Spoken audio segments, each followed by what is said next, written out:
Actually আমি কতটুক পারবো বা কতটুক জানি আমার ছবিগুলো দেখে আমার দর্শকরা জাজমেন্ট করে।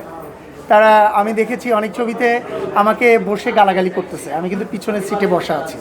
হ্যাঁ, আমি সবসময় ছবি যখন দেখতে যাই তখন একদম যে বেঞ্চ একদম নিচে রিয়েলের টিকিট কেটে বেঞ্চে বসে ক্যাপ ট্যাপ দিয়ে মাস্ক পরে বসে থাকি যে আমাকে কে কে গালাগালি করে এটা দেখার জন্য এবং কেন করে। তো অনেক সময় দেখেছি যে আমাকে গালি দিচ্ছে, আমার ওইখানে হয়তোবা কান্নাটা ভালো হয় নাই বা ওইখানে হয়তো আমার হাঁটাটা ভালো হয় না, আমাকে হেভি বকা দিতেছে। আবার এমনও সময় গেছে যে আমি বসে আছি, আমার ডানে বামে পিছনে সবাই মানে ভাইয়া আমার সঙ্গে একটা প্রেম প্রীতি বন্ধনের একটা হলে মনে ভিজিটে গেছিলো নিউ গুলশান। আমি বসে আছি যে ওরা জানেই না আমি এখানে বসা, ওরা সামনে বেঞ্চের উপরে দাঁড়ানো, পিছনে সামনে ডান সাইডে ওরা কিন্তু ইচ্ছা মতো এনজয় করতেছে, অনেক মজা করতেছে, ফাইট আসার পরে অনেক এনজয় করতেছে। সো আমি এই জিনিসগুলা অনেক বেশি মজা লাগে আমার কাছে, যে আমাকে কেউ গালি দিলে আমার কাছে মনে হয় যে হ্যাঁ এই কারণে আমাকে গালিটা দিছে, তাহলে এটা পারফেক্ট, এটাকে আমি আবার শুধরাই নিই।